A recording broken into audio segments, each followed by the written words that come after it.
Hello बच्चों, तो चलिए इस प्रश्न को पढ़ते हैं। एक सरल रेखा जिसके अक्षों पर अंतःखंडों का योग अंतःखंडों के गुणनफल का आधा है, किस बिंदु से होकर जाती है। तो यहाँ पर देखो, चारों विकल्पों में से हमें सही विकल्प बताना है क्या होगा।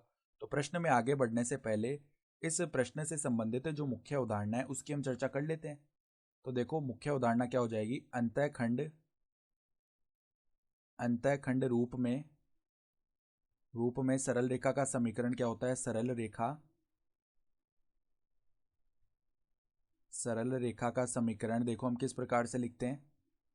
यदि एल बोले ना सरल रेखा को, तो उसको हम लिखते हैं एक्स बट्टा ए प्लस में वाई बट्टा बी बराबर में एक, जहां पर ए क्या है, एक्स अक्ष पर कटा अंतःखंड, और बी क्या है, वाई अक्ष पर कटा अंतःखंड।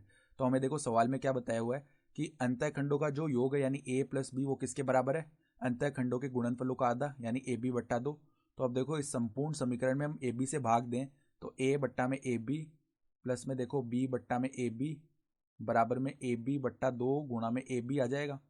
यानी कि देखो यहाँ पर ये क्या बनेगा, एक बट्टा बी प्लस में एक बट्टा ए बराबर में हमारे पास क्या बन जाएगा, देखो एक बट्टा दो। तो अब देखो, दो को इस तरफ लाके गुणा करें तो दो बट्टा ए प्लस में दो बट्टा बी बराबर में एक आ जाएगा।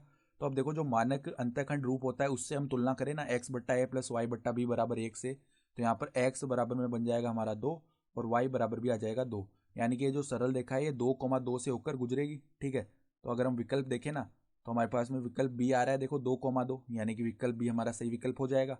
तो आशा करता हूँ कि आपको ये प्रश्न समझ में आया होगा। धन्यवाद।